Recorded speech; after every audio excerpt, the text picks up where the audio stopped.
Hey there. I'm excited to announce this to you today. This is what you've been waiting for in your spiritual quest. This is something I've wanted to do for a long time, and I'm finally ready to announce it that it's ready to go. It's the Grief to Growth Community Circle. Now, this is a sanctuary where like-minded souls are united in their journey through grief and towards personal transformation. It's more than just a place. It's a beginning. It's a commitment to growth and understanding. Here you're finding not just a community, but you're entering a circle of trust and depth. You're going to engage with interactive coursework. You'll dive into exclusive podcast episodes and partake in discussions that illuminate the path from mourning to empowerment. This is a realm where every question is honored and every individual's journey is validated. To be part of this exclusive circle, visit us at grieftogrowth.com/community or look for the chat icon at the bottom of every page on the main website. Remember that entry is a privilege because I want to ensure that every member is as dedicated and genuine as you are. You must apply to join, but the journey within is worth every step. So go ahead and join us today.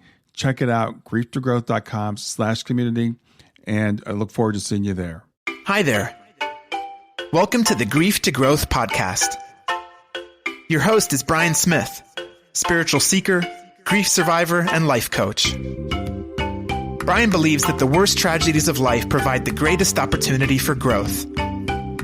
Brian says he was planted, not buried, and he's here to help you grow where you've been planted. In each episode, Brian and his guests will share what has helped them to survive and thrive. His sincere hope is that this episode helps you today. And now, a brief word from our sponsor. When I decided I was going to do a podcast, I knew there were more moving parts than most people expect. How do you record a podcast? Where do you host it? How much will it cost? Do I need special software? How do I distribute it? All these questions were in my mind. I was all set to go with another podcast hosting company.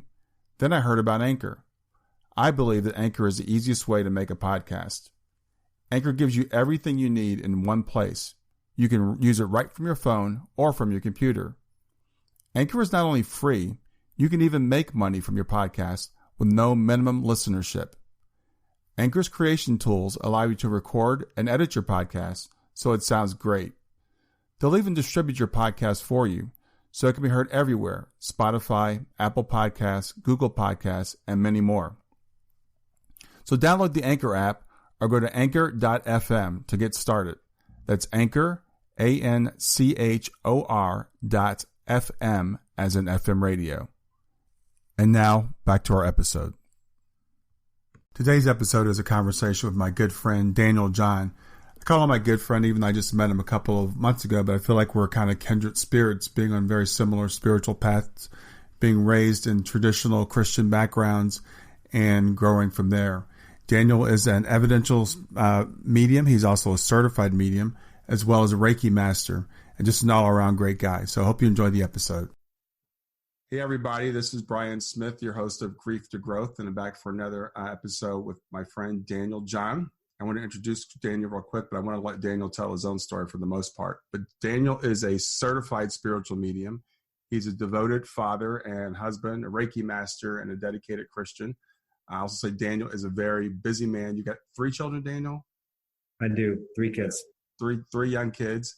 But I met Daniel in a group called Voice of Our Angels, where he did a gallery reading. And I've met Daniel a couple of times since then and had some great conversations with him. So what I want to do today is just talk to Daniel about his journey, how he got started in mediumship, where he is today, what his thoughts are on it. So with that, I'm going to go ahead and introduce Daniel John. Thank you, Brian. So my name is Daniel John. Long story short, a couple of years ago, I realized that I had the ability to communicate with spirit, something I never believed in, something I thought was quote unquote against my religion. And then the way it happened, and I'm actually writing a book right now, was I sat next to a woman in a restaurant and I started getting these feelings, visions, pictures. And it turns out it was her husband who had passed away right in front of her 6 months prior. And they were married for 30 years and he never got to say goodbye. And so I just passed on all this stuff from him. I didn't even believe it. I thought maybe I was like reading her mind or something. I didn't know actually what happened, but she had said afterwards that moment changed her life in such a amazing way, and that she was so honored and blessed to receive the message from her husband and be able to communicate with him from the other side. So I looked into it, tried to figure out what happened. I was still a huge skeptic on that stuff, not only because it was a quote unquote against my religion, but because we can't see it. You got to show me, So I scheduled, a bunch of crazy synchronistic stories kind of happened, and I scheduled an appointment with my own medium, someone I found who I trusted through a friend, and she didn't know me, but she knew things that there was no way she could have known. Mm-hmm. She brought in my grandma, whose name was Ida. It's not Mary or Marie, it was Ida, and she said it, right, plain as day. She said the name Ida. She said Ida says hi. So and there were 20 or 30 other validating, and she, this grandma, because you get skeptics, right? Like, she doesn't even have the same last name as me. So there's no way she could have known that. And she passed away years ago. And, we were pretty close actually. So she brought it through, and she brought up through 20 or 30 other very specific validating things. So at that point I moved from skeptic to, okay, there's some validity behind the fact that we may be able to communicate with people who have passed. Because I was always under the impression it's heaven or it's hell and that's it. But there's so much more. So at that point, I opened up my mind. I opened up my heart. I prayed and asked God to lead me to information that I could help other people. I've always liked helping other people. I don't know why, but it makes me feel so good. I think it's just my human nature. And so I read book after book. And this is in my book too. I had quit gambling. I became a Reiki master. I learned about energy, you name it. And after a year of study and praying and also being very patient too, because I was so excited to go out and help other people. It wasn't until about a year after my first reading where I just kind of came out, and my wife built my website, and I go live on Monday nights on Facebook for free, just to tithe, for lack of a better word, to give back, because I'm so blessed with such a good life. And I do donate, like you said, with helping parents heal. And I do donate a lot of free readings. And I do probably 4 to 5 a week, nights and weekends, because I do have a full-time job. And just the amount of validation and the amount of healing that happens in these readings is just so rewarding. And then, the last thing is, thanks to you introduced me to somebody who certifies mediums. And, there's still a little bit of skepticism in me because it's so hard to believe because you can't see it. When you do readings, it's not as clear as you think it would be. So anyway, I went to get certified over a month process. There was 5 blind readings. It was on Zoom. All you do is see their face, and they could literally just say yes or no. And so I prayed during the whole process, God, if this is something you want me to do, if this is your work, this is my life path to help other people through bringing in spiritual messages, then pass me. If not, fail me, no problem. I'll redirect my energy, and whatever you want me to do, just let me know. I feel like that open dialogue and the trust in a higher source, call it God, call it universe, is very important. And I passed. And I felt like that gave me the confidence to know that I'm doing what God wants me to do, but also that the messages and things that I'm getting are real, they're helpful, and they're of a higher energy that we just can't quite understand. So that's where I'm at now. And like I said, I have my own studio. I do 4 to 5 readings a week, and it's starting to grow. I'm booking in October for my appointments. And that being said, it's because I have a limited schedule, but right. Kind of short version. So it's your first experience with mediumship was just this spontaneous experience. It just happened to you. The reading came through you, and you were like, what's going on? Yeah. And you have to interpret these little subtle messages. But during a lot of readings, including that one, you get names, and you don't even know where they come from. It's coming from spirit. So yeah, it's, I had always, I had real quick, I'd have people reach out to me after I kind of came out as a medium. And one comes to my mind. 7 years ago, I was working out in the gym, and some kid came up to me and said his wife had just had a miscarriage. I don't even know how. I really wasn't good friends with him, but he said his wife had a miscarriage. And I supposedly told him all this stuff that changed his perspective on life and really helped him during the situation. And he had messaged me about a year ago after I came out and told me how much I helped him. So even though I wasn't quote unquote a medium all the time, spirit, all it really is, it doesn't matter who it is, it's what comes through. Spirit uses people, did it in the Bible, they do it now, to pass on messages from spirit to help us along our path. So I've been doing it for a while without really knowing it, but now it's a little bit more, come to fruition, I guess, for lack of a better word. Yeah. So tell more about your faith background, because I hear you mentioned God, you're mentioning the Bible, you mentioned that you prayed, and you want to make sure this is God's will. So what is your background? Are you Catholic, Protestant? How did you get started? So I was raised Catholic. I went Catholic K through 6. And then ninth grade, I was actually saved, accepted Jesus into my heart as part of a group called Youth for Christ. Mm-hmm. And I resonate with Christianity more than any other religion. But when anyone asks me what religion I am, I'm love. I lead from love. I try to base everything I do on a foundation of love. Mm-hmm. And as you know, is a set of beliefs, a foundation of beliefs that lead to an understanding of a higher source. So I know that, I always talk about this, there's over 4,000 religions in the world. I just feel like I don't commit to one, but I believe in God. I believe Jesus. I follow Jesus. I read a lot about him and about a lot about his life. I read the Bible every day, but I don't call myself a Christian. I am love. So that's kind of the way I just describe religion, because it's not necessarily the same set of beliefs that some specific religion has. I just believe in God. I believe we come from a higher source, and I believe that he has sent people through time, including, the Buddha, Siddhartha, and Jesus, along with others that are here to teach us many lessons from the other side. Yeah, well, I can relate to what you're saying, because I grew up Pentecostal and then was kind of evangelical for a while, very much a Bible believer. Still, I love the Bible. I think the Bible's great. I don't think it's perfect. And then, unfortunately, the term Christian means, Christ-like, or little Christ, but it's become to mean a lot more than that. So I've kind of detached myself from that term also. But obviously, the Bible is still very important to you. You still, as you said, you pray in it, et cetera. So with this mediumship, did you feel a conflict between your belief in the Bible and mediumship? Stay with us. We'll be right back. Hey there, something I want to tell you about today. My podcast platform, Buzzsprout, has recently made it easier for me to allow you to support me financially. Go to www.grieftogrowth.com/subscribe. That's grief2growth.com/subscribe. And once you're there, you can sign up to support me financially. Now, you can do it for as little as $3 a month, or of course, as much as you'd like. If you do that, you'll get access to bonus episodes, and you'll see those in the regular feed. They'll have a lock on them.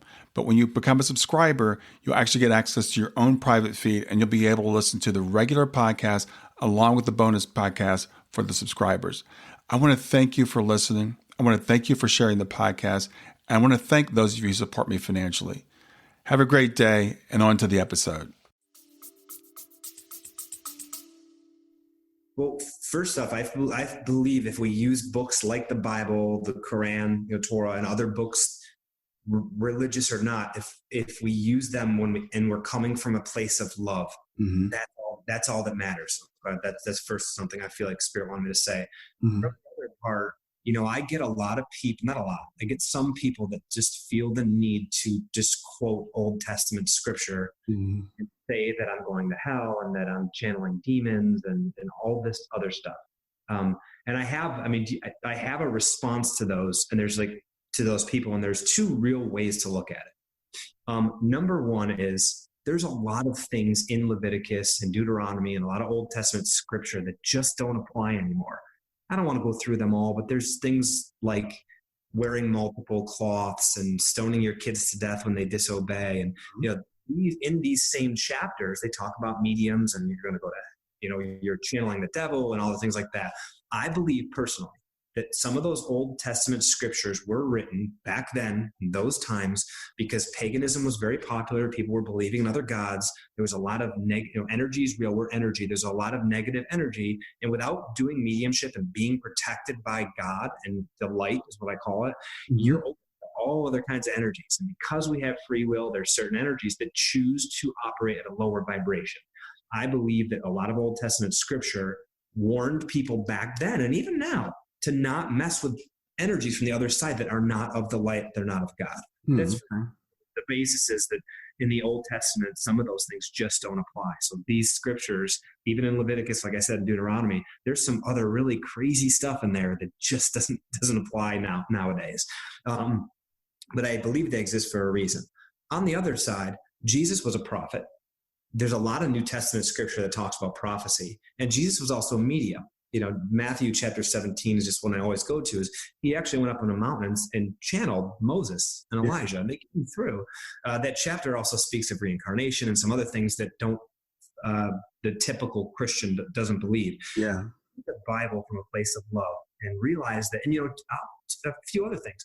Jesus rebuked a lot of Old Testament laws. One of which I always think about is in John, where the woman was caught committing adultery, and the Pharisees, the leaders of the time, brought her to Jesus and said, "Hey, this is against the word, the scripture." And he said, "Let the person throw the first stone who hasn't sinned." And everybody walked away. She came up to Jesus, and he says, "Just don't do it anymore." So rebuking, that's just, if he could do, you take one situation where any law is rebuked by Jesus, then I think we need to reconsider some of the Old Testament scripture as to how it applies today.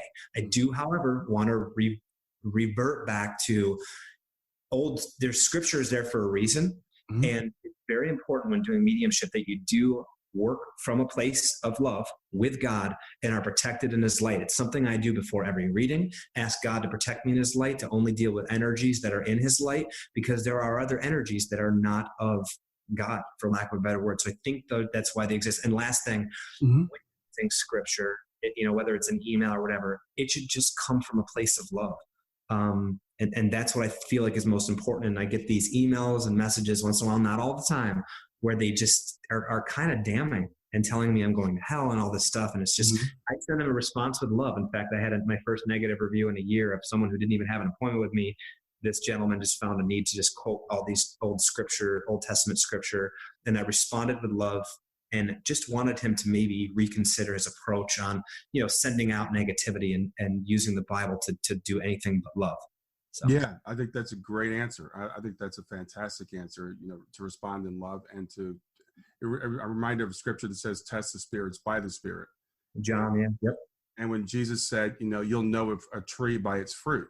So I know a lot of mediums, and there are definitely some people out there that are not as good. There's some people out there that frankly are frauds. There's some people that mess with dark energies. I totally agree. But the mediums that I happen to know and I happen to work with all come from a place of love. Mm-hmm. And when I see the healing that comes from a good medium reading, I mean, it could be worth more than years of traditional therapy. And when people say, well, that's Satan just fooling you, I'm like, I don't really think Satan is out healing people to fool us into, thinking that we're talking to our loved ones. It doesn't make a lot of sense to me. It doesn't make any sense at all. And I can't tell you, and sorry to interrupt you if I did, that how many emails and messages, and I've probably done, Brian, between maybe 400 to 600 readings. I don't really know exactly how many, but I have all of them recorded. I have all of them the email to them after, and I can't tell you how many messages I get after, not only a validation, but that's secondary to the primary fact of the love and the healing. I had a lady one time who lost her son, and she had a reading, and she messaged me like a week later and said, I left my house for the first time in a year because of you. And then I respond, it's not me, it's spirit. I just happen to be in the middle. Right. But the long story short, to kind of add on what you said, is spirit, God, energy, uses people like mediums, whether you're a labeled medium or you're just somebody who we've all, I feel like, given the message at some point to someone where we didn't even know really where it came from. Mm-hmm. He uses us to help people along their highest path. And to your point, if it is the devil or you're channeling all, he's really making people feel really, really darn good. Not only living better lives. I've had, like that lady was one of them. She said this reading from her husband, who literally passed right in front of her. Didn't even by 30 years. And he came through, and she said that led her on a path in life that was her highest she's ever been. And they made her feel, and we talk, maybe once every couple months, but she's doing great. And it started with the foundation of the reading. And it wasn't me. It was just choosing me or anybody. That's why I always tell people, it doesn't matter what medium you go to. And to your point, test the spirits. When you watch someone, when you see someone talk, are they coming from a place of love? Do they feel genuine? People see you on, they talk on the Monday Night Live about Facebook. If you don't want to see it, don't watch it. But test it. Test me. Watch me do the readings. Watch any, and go with your heart. go with your heart and find out if it's something that you maybe could do to help you live your highest path. Yeah, I've seen some of your readings that you put on YouTube, and I've seen there was the woman I think it was a 4-year-old son that had passed, and you had referred me to that reading, and I watched it, and again, I see the healing that comes from it, and so I can't see how people could say this would be something that would be a bad thing. They're coming from a place of fear, like you said. That's kind of the opposite of love is not hate; it's actually fear, and they're coming from a place of fear, and they're just holding themselves back. Yeah, skepticism is just not knowing how it works. So that's why I talk about taking a step back. If you believe something, because I've raised Catholic, coming in Christian, I've had to relook at everything I believe to be true to actually open my eyes and open my heart. I always think of that Blessed Union of Soul song, I believe. You got to open up your mind, open up your heart, give your hand to the Lord and let him guide you. I talk about it all the time. I always quote that Proverbs chapter 3, 5-6 is lean not on your own understanding. We as human beings, I'm getting goosebumps, are not capable of completely understanding why we're here. So that's why I think it's important to trust in a higher source. Call it God, Allah, the universe, whatever. We come from something greater. And the sooner we acknowledge that, and the sooner we lean on that source and that energy to guide us along our lives, we really are blessed and can live the highest path we can possibly live. Well, let's talk a little bit about how it works, because I think that is a hang up a lot of people have. And when we were talking this, it reminded me, as a Christian, a lot of times we're taught that after death, we are asleep. It's kind of like the Old Testament version where you just went to this grave kind of shadowy place called Sheol, the grave, and you were just kind of asleep or in a suspended state of animation. And so a lot of Christians believe until Jesus comes back, we're asleep. So either believe that or they believe we're like way off up in heaven somewhere, right? So either way, we're unreachable. So if you're reaching someone, their spirit, you can't possibly be reaching them because they're either asleep or they're in heaven. But I think what you're saying, and my experience has been, they're neither. They're not asleep and they're not a long way off. They're still right here. Yeah, I don't claim to know, because I don't think we're humanly capable of understanding how, where, and how our energy works. But there's a few things that come to mind. Number one, time doesn't work the way it does on the other side. It's been in every book, every reading. Time doesn't exist in the way it does here. We are in a constraint, for lack of a better word, of time. So that's part of it. The other part is if when these messages come through, I call myself a spiritual and evidential medium. They're so specific that you just can't make it up. So that they still exist and that you're actually communicating with energy no matter where it is. In the end of the day, in the New Testament, I think it's John or Matthew, I'm not sure. Jesus says that his Father has many rooms. His Father's house has many rooms. What I believe that refers to is that when we pass and our energy leaves our human body, there's a certain vibration of energy that we are at, because we're all energy, or 99.9% of all electrons have open space. It's all energy. There's new quantum physics theory that is above my head.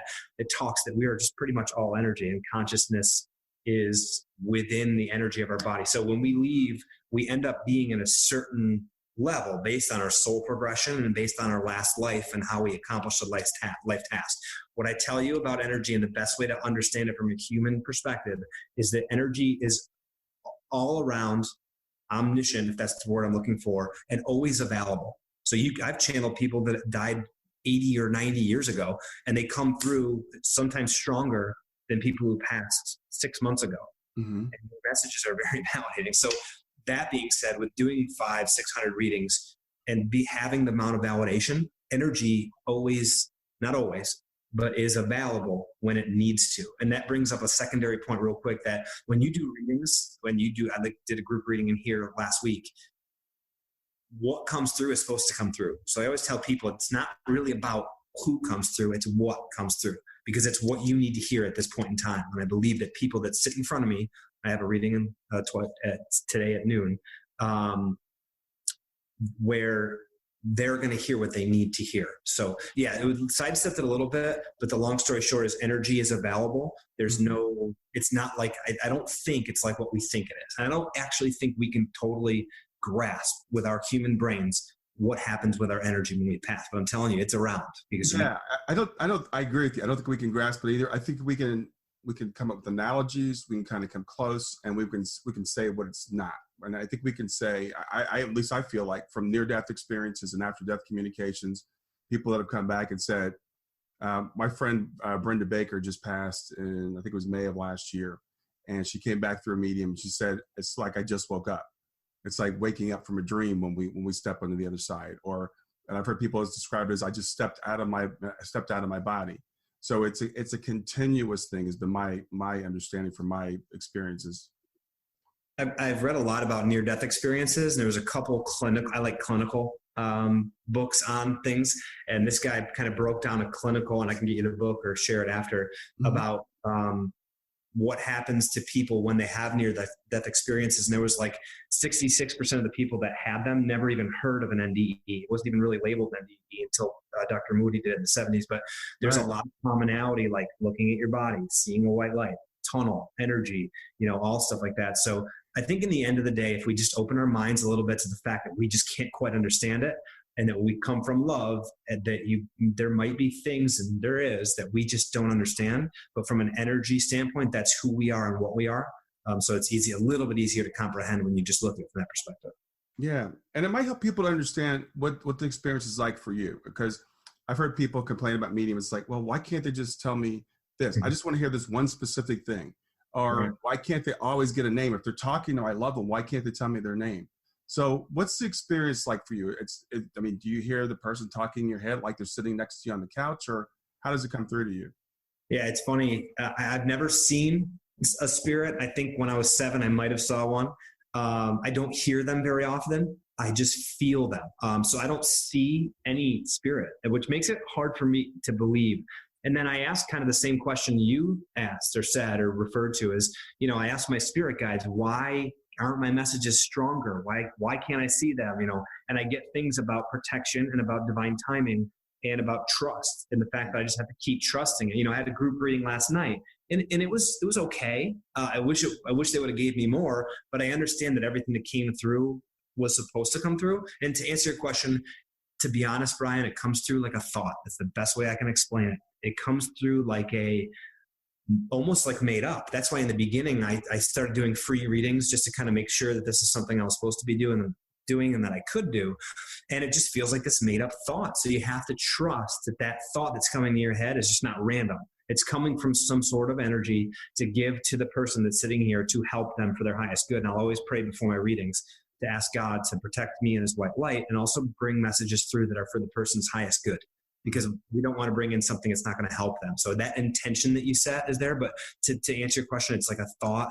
But then, and I always give this as an example, during my test reading, I was doing a reading for a woman, then they can only say yes or no. And I said, I'm getting the name Milton. She's like, no. And I said, well, I'm getting it. It's a very specific name. It's not like Bob or Michael, Milton. And she said, no. Kept saying no. I was like, all right, well, keep it, because I can't make you think of it. After the reading, about an hour later, I get an email from her, and the rest of the reading actually was really good. And that was one of the things we couldn't connect on. Well, it turns out her father had her late, and she didn't know her father's father. His name was Milton. What that did for me was prove not only that it was real, because I like getting more and more proof that this stuff is real, but that I didn't pull it from her head. Because there's always a worry on my end that, like, am I just like taking energy from their thoughts? Because that's not cool. I don't want to do that. I want to make sure that it's really their loved one. She didn't even know she had a grandfather named Milton. So for me to get that specific name, and I think that all happened for a reason, to build my trust, but also to have her grandpa say hi, and then have her email me and say, wow, my grandfather's name was Milton. I didn't even know that. Just to prove to me that it's more than just like, because if energy is real, you could sit across from someone and maybe you can take something from their head. I always worried about that. I thought with the first reading with that woman, maybe that's what I did. And I would feel terrible because I don't want to do that. Right. That specific example is what made me believe, okay, this is real. And there's no way she even knew it. So it had to come from somewhere different. Yeah. Well, what you just said about the name, it kind of reminded me of a story. I was one of the first readings. Actually, I think it was the first reading I had was with Suzanne Wilson. And she brought my daughter through really strong. And my daughter's, her name, that's a very unusual name. Her name is Shayna. So Suzanne's trying to get her name, and Shayna's like, you're not going to get my name. because it seems like mediums can own spirit, and the medium can only work with the medium already knows. For the most part, every medium's a little bit different, but it seems like it's like they work with things you already know. They'll give you an image or a thought, so they'll give you something close. So we're going to do with reading with Suzanne. She's trying to get Shayna's name. She can't get her name. She said, all I'm getting is like an old black and white like movie, like a cowboy movie. And I don't know what it is, but I'm getting this. I used to watch movies with my grandfather. So we finished the reading, we get off, and I'm telling people about it. And I tell someone this, and then right back to me, they said, there's a movie called Shane. And I was like, so I wrote to Suzanne. I said, have you, and she goes, oh yeah, that's what it was. I should have gotten it. And Shayna's name obviously is close. So I think a lot of times spirit kind of works that way. Stay with us. We'll be right back. Hi there, I'm really excited to tell you about my latest ebook. It's 4 lessons that you can learn from the near-death experience without going through all the trouble of dying to learn them. I've been studying NDEs for several years now. I am completely convinced that not only are they 100% real, but that there's some very universal wisdom that we can get from the near-death experience. And I've distilled that down in this book into 4 short lessons. And I've also given you all the reasons why I believe that NDEs are absolutely real. So go to www.grieftogrowth.com/NDE lessons to pick it up for free. www.grieftogrowth.com/NDE lessons. I hope you enjoy it. From what I understand and what I feel, spirit uses what's in your head to help pass on a message from the other side. It doesn't work like you and I can talk. Right. A few examples. One time I see a caramello bar. It's one I use all the time, isn't it? Or actually early on. And I see this like caramel, like go. And I asked the woman if she liked caramello bars, and she said, no, I like Butterfingers. And I was like, no, that's not it. It's definitely a caramello bar. So long story short, 20 minutes later, we're channeling her ex-husband. And I said, does he have any other children? And she said, yeah, he has a daughter. And I said, what's her name? Her name's Carmela. So the skeptics of the world will be like, well, that's not the same thing, but that's how it works. Right. And I remember some readings, Brian, very specific, other ones I don't. That one with the 4-year-old, I remember like it was yesterday, and her son came through, but then I see Howie Mandel. So I'm thinking like, well, did he like Bobby's World? Or because I know he did his voice, or did you watch America's Got Talent recently? All I just see is an image of Howie Mandel. And I'm like, do you know someone named Howie? And she's like, no. And she keeps saying no. And you can watch the video. And then she's like, well, my brother's name was Howdy. Yeah. So I know Howie and Howdy are different, but because energy can only communicate, and they don't have mouths, they can only send images, pictures, feelings, with what I know, to help pass on to someone, their loved one, a message of love or whatever the case may be. So yeah, those are a couple examples of how it works. I have many more, but you can watch the video on YouTube. Yeah, I like doing this with people to help people understand that are maybe new to mediumship, why mediums aren't 100% accurate, for example, why they don't get, specific names usually. There's some mediums that are better at that than others. Some mediums don't get names at all. But I always say to people, it seems to me, and you can correct me if I'm wrong, almost like a game of charades. It's like they're showing you like a picture or a game of Pictionary even, where it's kind of like, okay, how do I interpret this? And I've had a couple mediums, like one asked me, oh, have you traveled recently? And I'm like, no. And she's like, well, do you have something to do with Asia? And I'm like, no. Thailand? No, nothing. I don't know what you're talking about. So let me tell you what I'm seeing. I'm seeing this little Buddha, like a little Buddha statue. I'm like, oh yeah, I've got a Buddha statue on my altar, my meditation altar. And I just got back from Denver and I just bought a Buddha statue. And so after Shayna passed, I bought several Buddha statues. And she goes, oh, that's what it is. But she was trying to interpret it, and she was getting the interpretation wrong. When she gave me the image, then it made sense to me. Yeah, that's a great example. And I just thought of another one that happened literally right here. My symbol, because we develop symbols as mediums to help spirit make it easy for them to pass something on to talk about. My symbol for California is a California raisin. I don't know why. So I did the same thing that your friend did, right? So in that case, Shayna was coming through to let you know that she was with you because she knows about you buying all the statues, right? So in this case, I see a raisin. So I go, did you just go to California? Do you have a California connection? And she's like, no.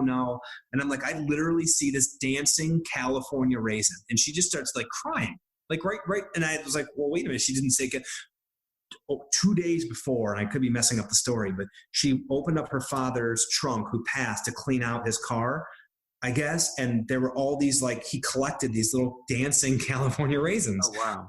I just see a dancing California raisin and I think California because that's my symbol. When in reality, your dad's coming through saying that I was with you when you emptied your car. So he had all these little, I guess they're like the solar ones where they like their hands shake around. Wow. Yeah. Exactly what I saw in my mind. So that's an example of, and that's a great point to bring up so that people know that sometimes things come through that you don't understand. And being the, analyzer that I am, I just jump right to the California reference when in reality they're showing me that. And that's specific. And that's happened so many times. Yeah. So Daniel, how long have you been doing the mediumship thing now? I know you told us how it started. How long have you been actually working as a medium? So officially like a year. Like I came out quote unquote in June 22nd of 2018. That's when my website launched. That's when I started doing my live reading. So just about a year. Okay. And I know you've got quite a following. Is it all grown like organically? Because I don't know. I don't even really know. I do I did a couple Facebook promotions, nothing crazy, so that might help a little bit. Mm-hmm. But I do when someone likes the video, I go on and invite them. But my wife handles all my media stuff, all my emails and all my postings and stuff. So I don't know. I don't know. I mean, I just got to 12,000 followers on Facebook, which I thought was pretty good for a year. But yeah, I don't know. Just fantastic for a year. Yeah. I guess what I would say is people just resonate and understand that, to be honest, I come from a place of love.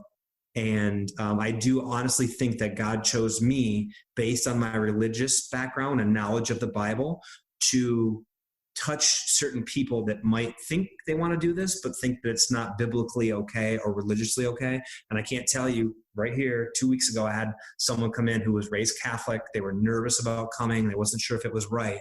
And their mom or grandma, I can't remember, I forget all my readings, came through. Mm-hmm. And she cried, and there was so much peace and love, and she felt so good about it. And it's just there's so many people that balk, shy away from it just because of some Old Testament scripture or because of what they were taught, when in reality, it can really actually help them live a better life. But it doesn't have to be me or any medium.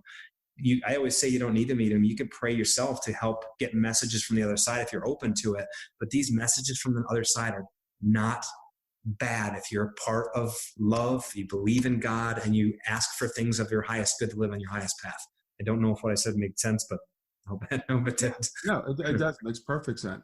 So I got to ask you, a lot of times when I talk to mediums and parents, especially that have lost children, are how do I connect with my children? You said you can connect yourself. A lot of mediums say, meditation is one way of getting in touch with them. What would you say to a parent that says, how do I connect with my own child? Yeah, great question. I'm gonna go back. I'm not gonna answer that question directly. I'm gonna answer it from a global standpoint. Yeah. Mediums in general meditate, lead with love, like I do. Smile. We often, as human beings, are blocked from our natural state as souls. And it's funny you're saying this because I just finished finishing my chapter on that part and mediumship. When you lead from love and meditate and eat healthy and exercise, you are able to connect with spirit better so that you can live on your highest path. When we go through losing someone, there's often grief. We don't eat properly. We're stressed. We have anxiety. We're not sleeping as a society. So one of the things that I had to do to get to become a medium, and spirit, the way spirit told me was crazy, I'm putting it in the book, was to stop gambling. I used to play fantasy baseball, fantasy football, got to play poker, you name it. That negative energy, that false sense of high needed to leave so that I can tune in. Meditation is huge because you relax your mind. So long story short, there's a lot of things that contribute to the average person not being able to connect with their loved one. The intent I have to talk about with connecting with your loved one or being a medium and connecting with someone else's loved one is of love. There's so many messages of happiness, and they talk about releasing things and not feeling guilty. That was one that came through from a woman who lost her son last night. Her son came through and said, release the guilt. And you could feel, I just got goosebumps, you could feel the relief of her son telling her this when it was exactly what she needed to know. I didn't know she needed that. But long story short, the average person has a lot of restrictions, and I'm going to say them again. When it comes to diet, stress, anxiety, the word disease is dis-ease. A lot of it comes from our own bodies just holding tension. I talk about meditation, acupuncture, Reiki treatments. There's a lot of non-traditional therapeutic ways to help you connect. But the way that you do it, the way the medium does it, and you'll find a lot of mediums are like this. They lean on meditation, eating healthy, spreading love. And those are the ways that you can connect yourself. The reason mediums exist, and I think that God uses people like mediums to help others, is because the average person is just blocked. And we're eating fast food, and we're not working out, and we're stressed from work, and we got too much stuff on our plate, and we don't meditate. If you do those things, it took me 1.5 years to get to that point. It's not like something you can just do and it automatically happens. It takes a lot of patience and a lot of trust. So that's the short answer of why I think you can connect yourself, but why you need a medium is the average person just doesn't do all those things. And last thing, I'm adding a diet chapter to my book because there was a number that kept coming up for 4 months over and over. And I attributed it to the fact that I need to eat better so that I can channel better. So I'm sacrificing eating all the things I love so that I can help others. And that's what I did with gambling too. And I'm sorry for the long answer, but gambling was something I loved. I quit it for 1 year, not even knowing if this is something I could do, because that's what my soul was feeling. And I miss it. I do miss playing poker and all that stuff, but I know that I'm a better person. I know I'm fulfilling what God wants me to do. And that's why now I'm doing the diet thing. So I'll do intermittent fasting. I don't eat processed foods anymore. I try to eat all the colors of the chakras, crazy stuff that I would look at myself and think that I'm crazy for. It helps you connect better. And I think if we all as a society focus on those things like diet and meditation and spreading love and smiling and, forgiving people and all those things that I talk about in the book, we can actually connect with spirit with the intent of helping out yourself so that you can help out other people. Wow. I love that answer. And that was, I've asked a lot of people that answer that question. And that was a very unique and detailed answer. So I like that a lot. I'm looking forward to seeing it in the book. So did you get all these ideas? Did they come through you? Is it training that you had, or where did it come from? I don't even know, man. I don't know. I feel like spirit, I'm the only really, back to that John verse about testing the spirits. I'm the only one that knows that I come from a place of pure love. I can't even explain it. You can feel it. People can feel it. But I'm the only one that actually knows. Right. Well, I know that what I'm doing, and whether it's the book or the blurb I just said, which I don't even remember, I feel like spirit uses people who are of love and who have love and just take care of themselves and are able to be connected to pass through messages.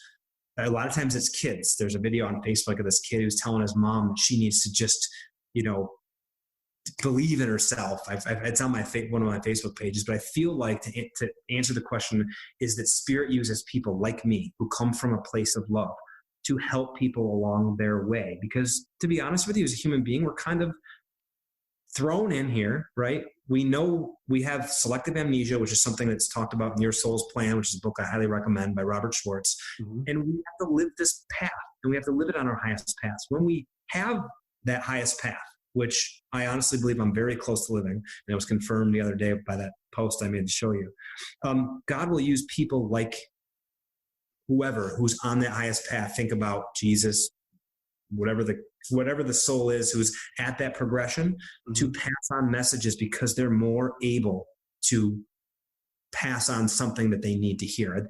I don't know if I said it correctly. Let me just reword it. Sure. When you're on your highest path and you're eating right and working out and meditating and doing things of love, which I've made my life all about, and you sacrifice and you try to not worry about the earthly possessions and the materialistic stuff, and you focus on love and doing what's in your heart and following God, I believe spirit and God uses people like me, for lack of a better word, to pass on messages of love to help people be on their highest path. And I know I kind of repeated myself, but if that last wording is what I wanted to say. Yeah, well, it reminds me of what Jesus said, seek first the kingdom of heaven and all these things will be added to you. So, and I can see why you've attracted such a following that you have, because you just come across as so sincere and being about love and being of service. And I think people are attracted to that. And people, they just give you a chance and say, okay, if someone just watches you on Monday night on Facebook, which you give away your time, your children are were they 6, 4, and 2? What are the ages? You got it. Yeah, 6, 4, and 2.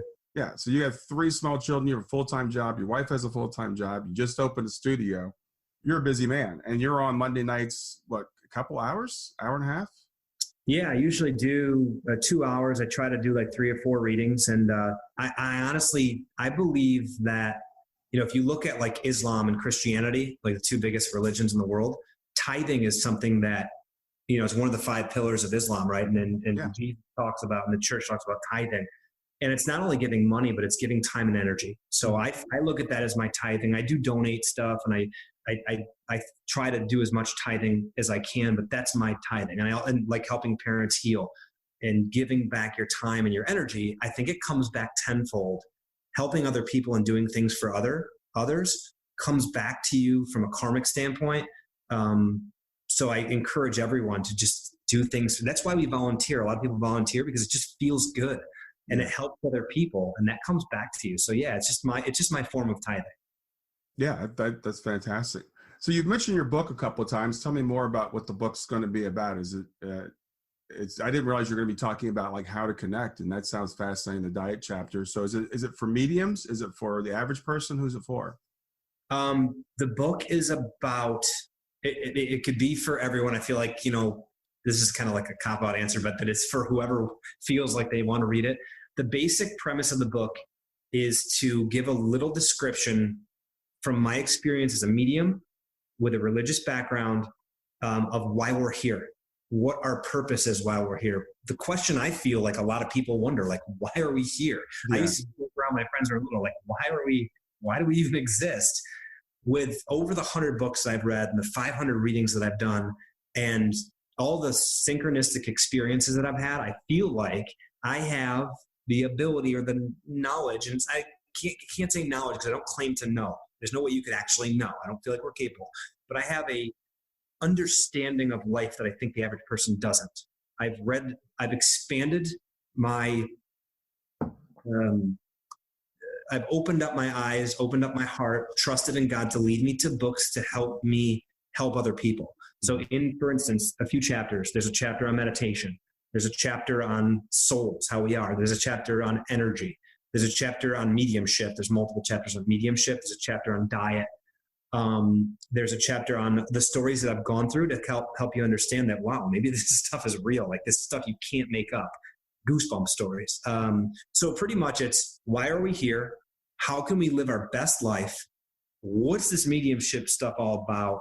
Why is it okay from a religious standpoint and a God standpoint to do mediumship and to connect with spirit? Because in the Bible and now, spirit comes through, especially in the Old Testament, to guide us along our path. So the book pretty much as a whole is to help everyone live the best life they can. That sounds fantastic. So not to put any pressure on you, but when might we see the book? To be honest with you, I've been writing a lot. Nights, weekends. I just wrote 2,000 words yesterday. So I have this weird feeling that it might be a little sooner than I think. My guess would be spring of 20 will be when it will be out. That sounds great.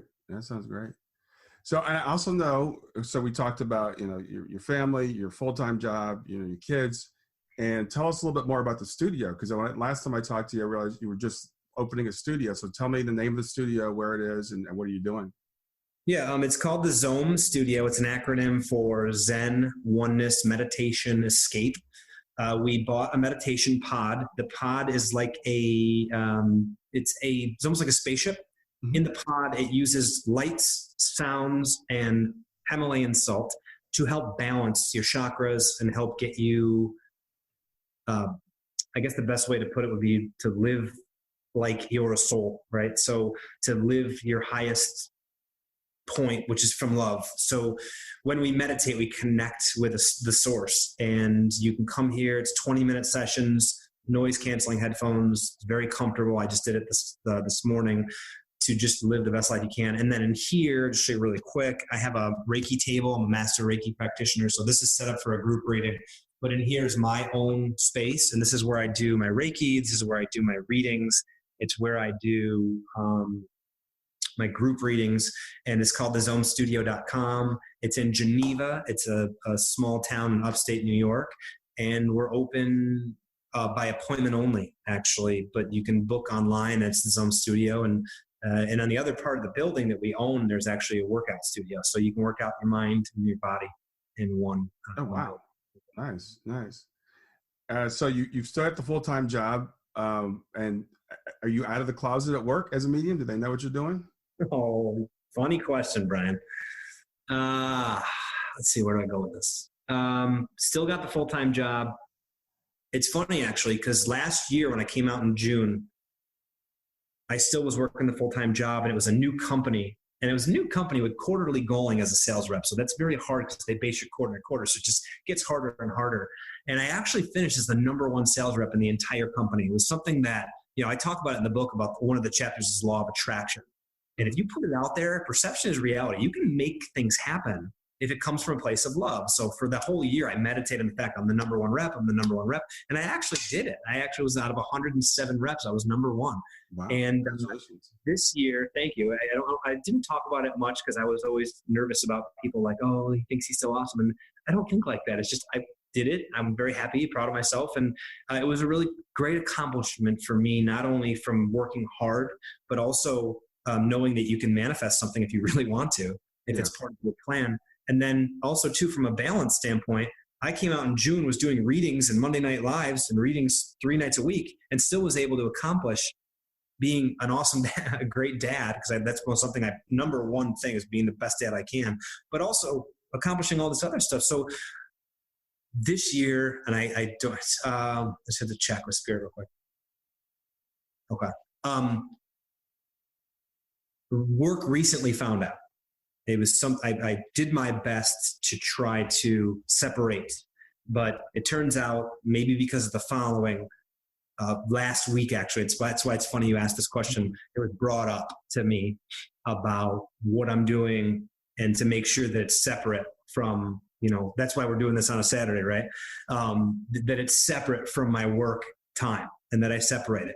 And I'm actually still having another really good year, but able to do the nights, the weekends, the readings at the same time. So the Monday through Friday, 8 to 5, the manager is very supportive. Upper management's very supportive of what I'm doing, as long as it's separate from the work time, which is why I do these things on Saturdays and Sundays, nights and weekends, and then I dedicate Monday through Friday, 8 to 5, to the sales job. So, but they've been very supportive.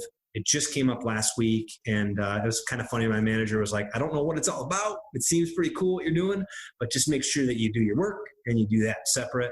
So there's been a good amount of support, and then at the same time, just to kind of hit on this too, not only work-wise, there's the people that are, you get the people that from the religious standpoint that you're doing something wrong.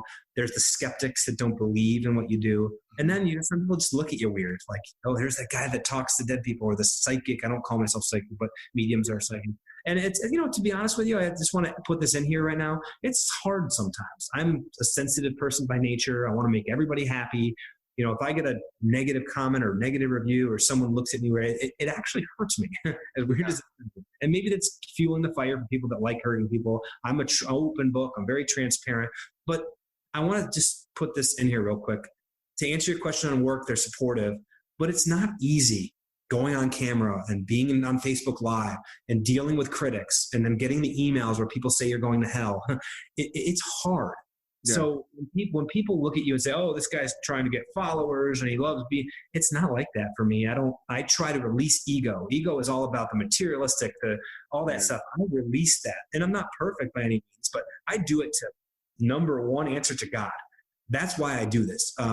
And when you get people that come on there and think that I'm trying to just do it for whatever reason, I want to take this opportunity for people that are watching this. It's not, and this isn't a feel bad for me thing, but it isn't as glamorous and easy as it thinks, as one would think, to go on Facebook and get in front of the camera and deal with the emails and stuff like that. So when you're watching, if you're a skeptic or whatever, I ask everyone watching this, come from a place of love. Mm-hmm. Spread love, be love. Don't, judge. A lot of the things Jesus talked about. But to get back to the question, there's been a lot of support from work, in-laws, friends, 99% of the people that know what I do, support what I do, there's a percentage that don't want to know or understand. Yeah. I've lost a few friends. I've lost connection with some coworkers because they did find out and they don't understand it. But in the end of the day, I have to answer to one being, one source, that's God. But in the end of the day, overall, between work and other people, it's very, very, very supportive. That's great. I'm glad to hear that, Frey. Then when you said that, it touched on something else that is a very sensitive subject among mediums, and I hear this a lot of criticism. Why do mediums charge money? You know, if you're using a gift and it's a gift of the spirit, then why don't you just give it away? And that's why I want to keep talking about how busy you are and how much you are giving away. And all the mediums I know, you know, they do give a lot away. But I have a friend or a guy I'm acquainted with, Alan Huguenot, who is a certified medium, incredible medium from what I understand. He's an engineer and a physicist and a medium, so he's got the whole left-right brain thing going. So for years, people kept saying, would you do readings? Would you do readings? And he was like, I can't, you know. So I started doing readings, and he had to start charging for them. Mm-hmm. And then people complained that he was charging for the readings. And he actually wrote a thing. He said, let me explain to you what I have to put into this, right? Mm-hmm. I have to take time away from work. He travels to Arthur Findlay College for training, et cetera, et cetera. So like with someone like yourself, you know, you've got a lot going on. And if you're going to not start, with all the volunteer work and everything you do, you've got to charge something for your readings. Your time is worth something. And I want to put that out there to anybody that's listening that has made that comment about mediums, or anyone else that's working in a spiritual field. When I first started doing mediumship, I just wanted to do it for free.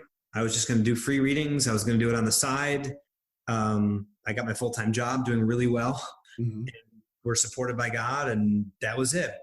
After reading books, and as I started growing, I would get literally, Brian, sometimes it would be 20, 30 emails for readings. Sure. And I was like, oh my gosh, I can't do that. There's no time. There's no energy. I have 3 kids, you name it. Right. So actually, it was a book I read by, I think it was Maureen Hancock.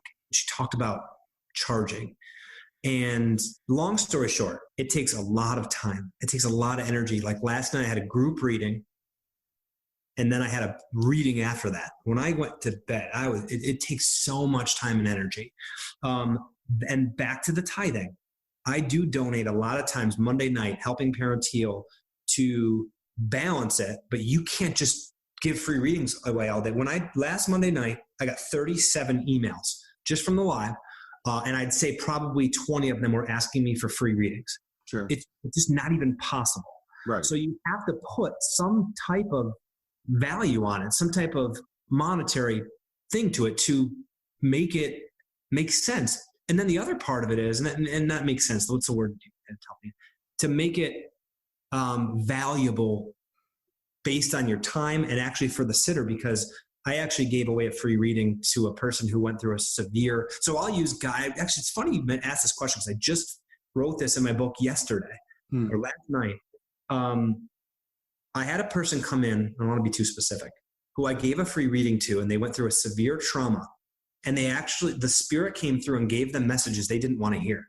This person was bringing in messages about parenting when they were from the other side, because they didn't feel like this person was parenting the way they should.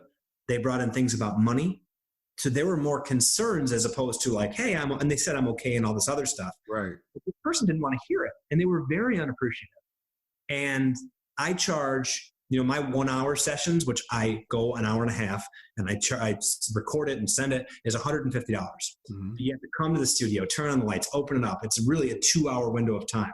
Right. And they didn't, and they left. They didn't want any money, but the lack of appreciation made me feel like, I don't know if I want to do too many free readings. And I don't know if Spirit guided me that way so that I didn't do free readings. I feel like when you pay for something, you value it more, and you're more appreciative of it. But I also feel like the majority of people that pay, they don't mind paying because they know they're getting something of value. And it's like, and in my book, I compare it to an NFL player or someone who's doing something to help other people, whether it be a doctor or whatever. It's no different.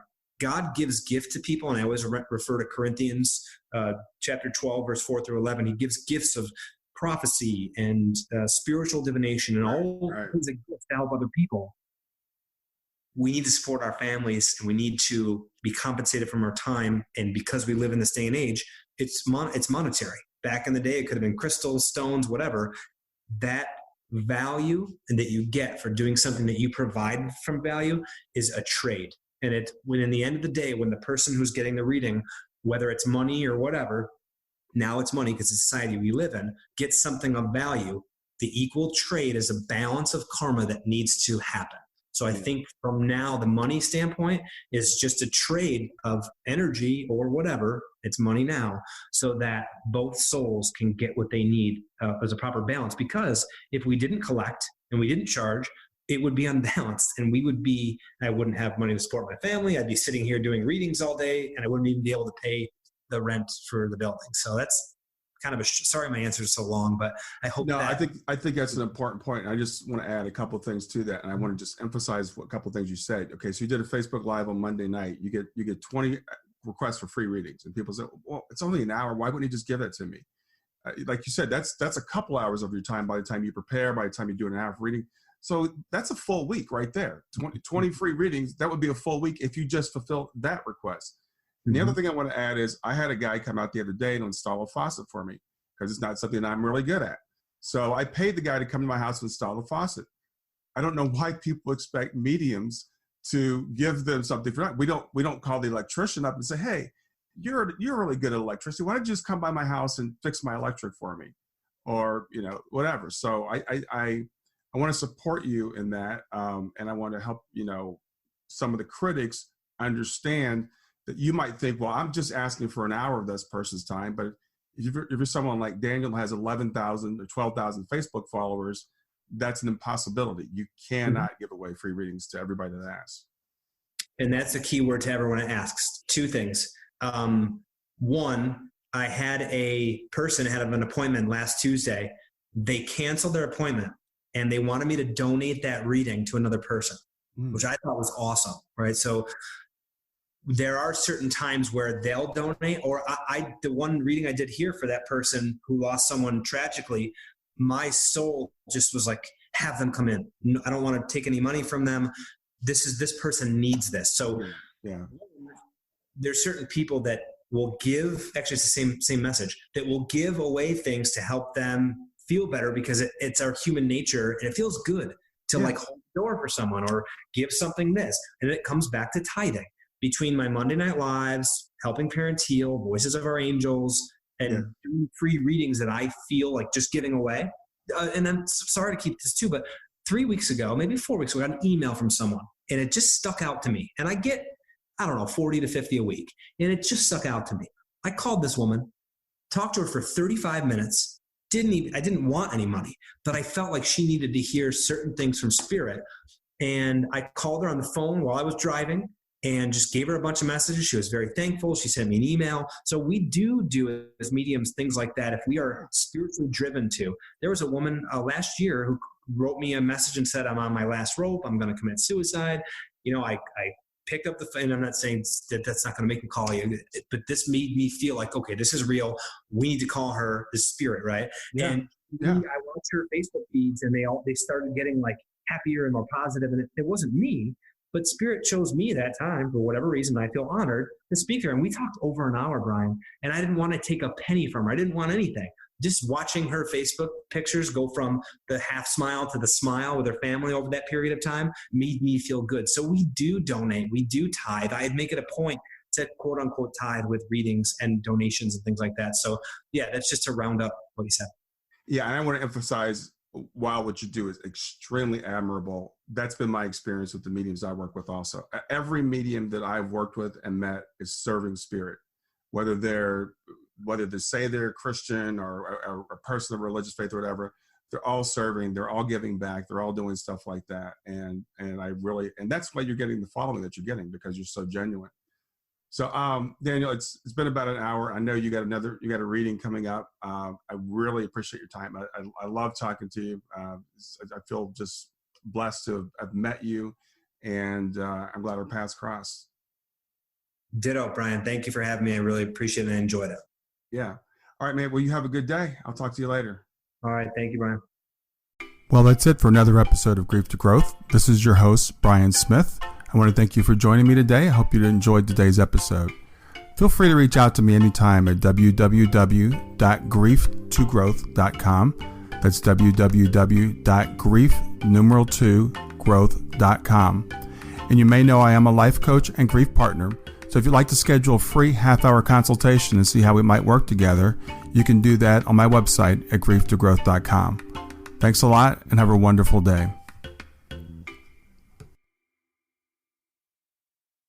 Hi there. I hope you enjoyed this latest episode of the podcast, and I'd love to hear your thoughts. What questions came up for you? What did you like about it? What didn't you like about it? I invite you to visit us at grieftogrowth.circle.so. That's growth2growth.circle.so to continue the conversation with me and with other listeners. It's a space to sound off, to share reactions, and to go deeper into the topics from the show. I look forward to chatting more, and I hope to see you there.